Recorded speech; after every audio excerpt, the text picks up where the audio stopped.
Assalamualaikum warahmatullahi wabarakatuh. Perkenalkan, nama saya Nurulia Ainur Rahma dengan NIM 2210651051. Dari kelas B, di sini saya akan bagikan layar tentang praktikum 15 dan 16 mata kuliah sistem operasi. Yang pertama, kita coba dulu untuk program 16, kita buat dulu nano program 15.c. Di sini sudah saya inputkan untuk programnya, kemudian kita panggil menggunakan GCC program 15 info program.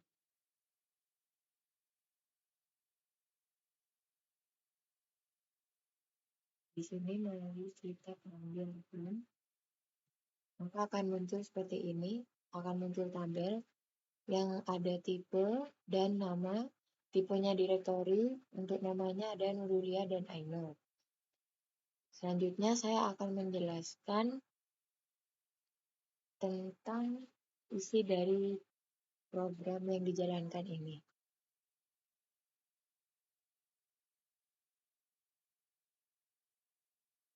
Di sini, yang pertama, program ini berfungsi untuk menampilkan informasi tentang berkas dan direktori yang ada dalam suatu folder tertentu.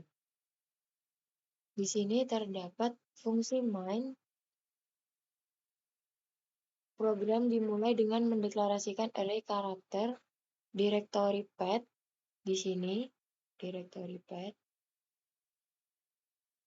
dengan panjang 256 untuk menyimpan path dari folder yang akan dijelajah. Pengguna diminta untuk memasukkan path folder melalui input menggunakan scan. Path folder yang dimasukkan dicetak sebagai konfirmasi. Fungsi dari print apapun yang ada di folder ini dipanggil dengan menggunakan path folder yang dimasukkan. Kemudian, program mengembalikan nilai 0 untuk menandakan bahwa program telah selesai berjalan dengan sukses.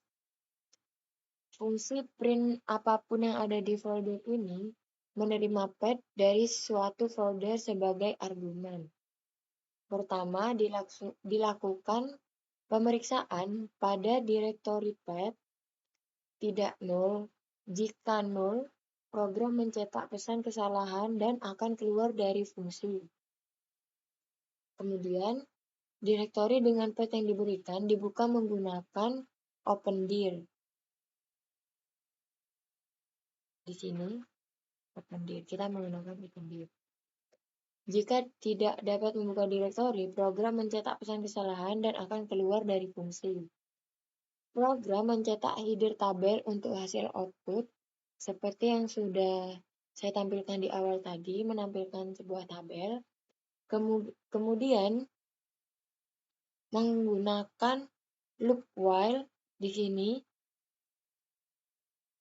untuk membaca program setiap entry dalam direktori menggunakan fungsi readdir. Untuk setiap entry, program menggunakan switch case untuk menentukan jenis entry tersebut,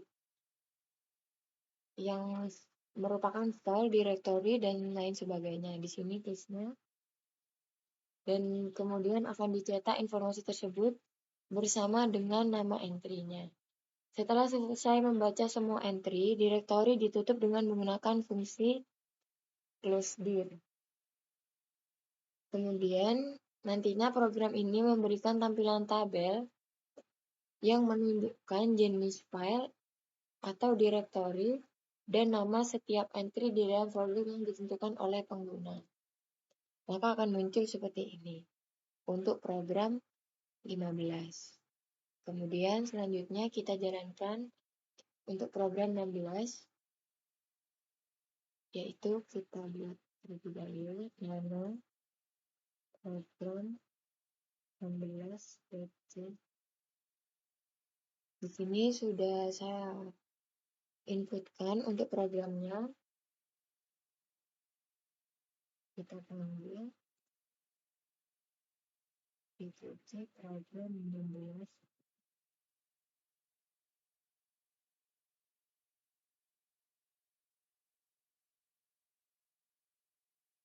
Kita masukkan pilihan 1. Start blocknya misalnya 5. Panjang berkasnya 10. Maka di sini akan menampilkan panjang berkas sebanyak 10 di sini dengan start block nilainya 5. Jadi di sini akan menampilkan 5, 6, 7, 8, 9, 10, 11, 12, 13, dan 14. Kemudian kita coba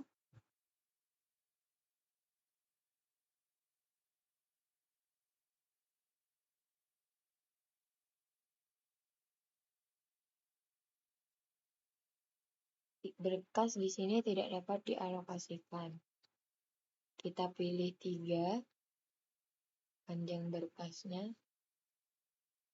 12, maka akan muncul dari angka 0,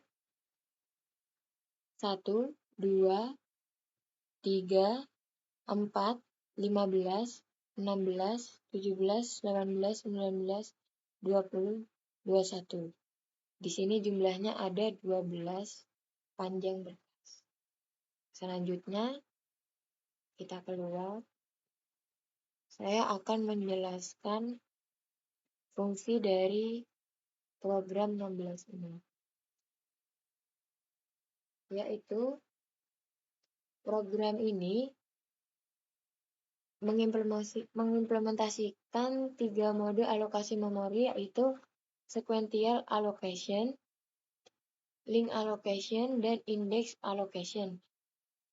Deklarasi struktur node-nya digunakan untuk mempresentasikan node dalam alokasi link allocation. Data menyimpan informasi apakah blok memori diisi atau kosong. Kemudian ada next block. Di sini next block menyimpan indeks blok selanjutnya dalam alokasi link allocation. Kemudian ada first, last, dan temp. Di sini digunakan dalam implementasi link allocation. Kemudian ada main block, merupakan array yang merepresentasikan blok-blok memori. Di sini main blocknya yaitu 50. Kemudian ada check. Di sini ada check. Digunakan untuk memeriksa apakah sejumlah blok memori yang dimulai dari indeks start dengan panjang size dapat dialokasikan atau tidak. Mengembalikan 1 jika ada blok yang sudah terisi dan 0 jika blok-blok tersebut kosong. Kemudian sequential mengimplementasikan alokasi sequential allocation. Pengguna nantinya diminta untuk memasukkan indeks blok awal atau start dan panjang berkas atau size. Jika blok-blok tersebut kosong, maka program akan mengalokasikan blok-blok tersebut dan mencetak hasil alokasi. Jika tidak, maka program akan memberikan pesan bahwa berkas tidak dapat dialokasikan, seperti yang ditampilkan pada di awal tadi. Saat kita memilih nomor 2, di situ berkas tidak dapat dialokasikan. Berarti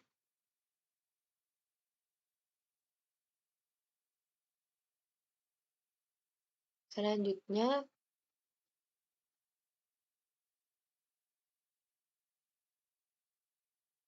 fungsi dari link. Fungsi ini mengimplementasikan alokasi link allocation. Nantinya pengguna diminta untuk memasukkan indeks blok awal atau start dan panjang berkas seperti di awal. Jika blok-blok tersebut kosong, program akan mengalokasikan blok-blok tersebut membuat not bilinguis, dan mencetak hasil alokasi. Jika tidak, program akan memberikan pesan bahwa berkas tidak dapat dialokasikan. Fungsi dari indeks mengimplementasikan alokasi indeks allocation ini diminta nantinya pengguna memasukkan panjang berkas atau size, dan program akan mencari blok-blok yang kosong dan mengaitkannya dengan indeks blok terdahulu menggunakan metode index allocation. Nantinya hasil alokasi kemudian dicetak, dan fungsi main di sini